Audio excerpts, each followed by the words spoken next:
Now, since you're restricting the area in which you can draw on a canvas, what if you need to set up an area that you want to have that restriction apply to, but then reset it so that you can continue to work on the canvas as a whole?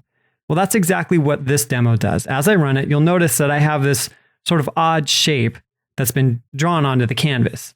And then what I did was I rendered out a rectangle. It's a box here that kind of takes up this type of a space. But since the clip area is set up to be this sort of arrow-like shape, the only part of the box that is rendered is what you see here over in this corner.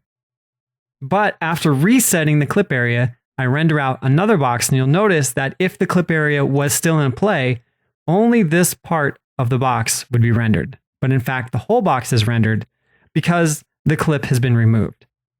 Now, you would think that there's a method like reset clip or expand clip or something like that available, but in fact, there's not. And so what we need to use is a technique that you learned previously on controlling state.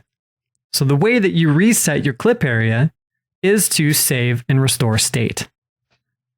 As we take a look at the code, you'll notice here that what I'm doing is setting up some general things that I want to be applied to the canvas.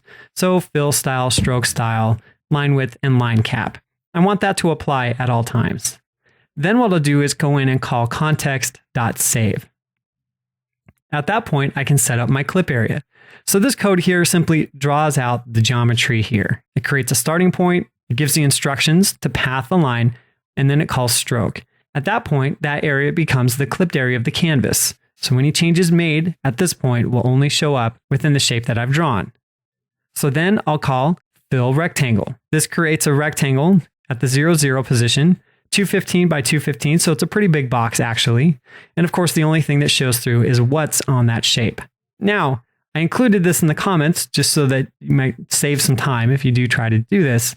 You would think that what you might be able to do is then create another rectangular area that's larger. So a rectangular area that is at position 0, 0 and the size of the entire canvas. So you notice width and height are equal to the canvas width and height. So basically creating a size of clip area, the size of the whole canvas, and calling clip on that. Well, in fact, that does not work. The way that you get back to a previous clipped state is to go back to a position in state before you applied that clip. So since I called context.save here, as I call context.restore, now when this call to fill rect is made, that clip area does not apply to the canvas. And in fact, everything is wide open and is available to be rendered upon.